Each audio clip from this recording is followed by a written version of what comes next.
আসসালামু আলাইকুম। The lazy bachelors কিচেনে আপনাকে স্বাগত। আজকে রান্না করব সহজ মজাদার টমেটোর চাটনি। তো চলুন শুরু করা যাক। এর জন্য আমি নিয়ে নিলাম 5টা টমেটো, একটি পেঁয়াজ, একটি রসুন এবং 5-6 টুকরো শুকনো মরিচ। এখন আমি পেঁয়াজ এবং রসুন এগুলোকে কুচি করে নেব।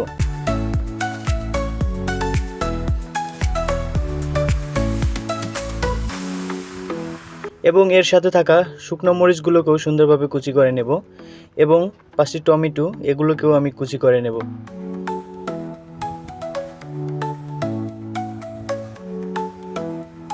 তো এদিকে আমি একটি কড়াইয়ের ভিতরে কিছুটা তেল দিয়ে গরম করে নেব।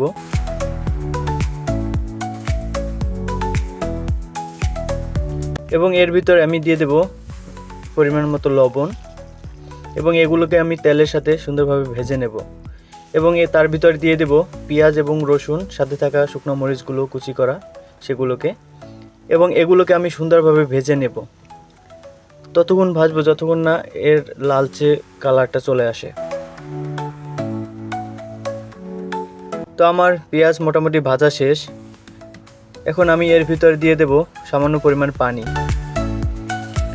এবং তার সাথে দিয়ে দেব কিছুটা হলুদের গুঁড়ো, মরিচের গুঁড়ো, এবং এগুলোকে সুন্দরভাবে আমি কষিয়ে নেব।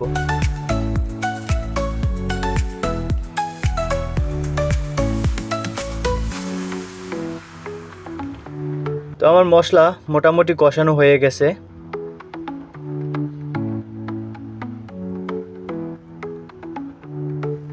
দেখতে পাচ্ছেন উপরে তেলগুলো ভেসে উঠেছে। তো এখন এর ভিতর আমি দিয়ে দেব কেটে রাখা টমেটোগুলো, এবং টমেটোগুলোকেও আমি সুন্দরভাবে কষিয়ে নেব।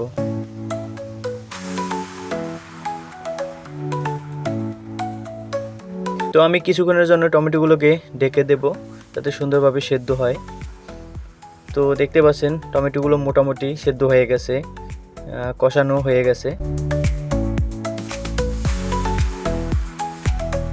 তো আমি এখন এর ভিতর দিয়ে দেব সামান্য পরিমাণ পানি এবং আমি এগুলোকে সুন্দরভাবে জাল করে নেব।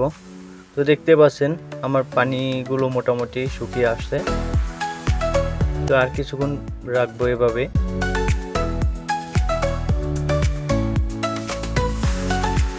তো এ পর্যায়ে আমার রান্না মোটামুটি শেষ, আমি উঠিয়ে ফেলবো এগুলোকে। তো মাশাআল্লাহ খুব সুন্দর একটা কালার এসেছে এবং গরম ভাতের সাথে টমেটোর চাটনি খেতেও বেশ দারুণ। তো আমার ভিডিওগুলো যদি আপনাদের ভালো লাগে অবশ্যই আমার চ্যানেলটি সাবস্ক্রাইব করে দিবেন।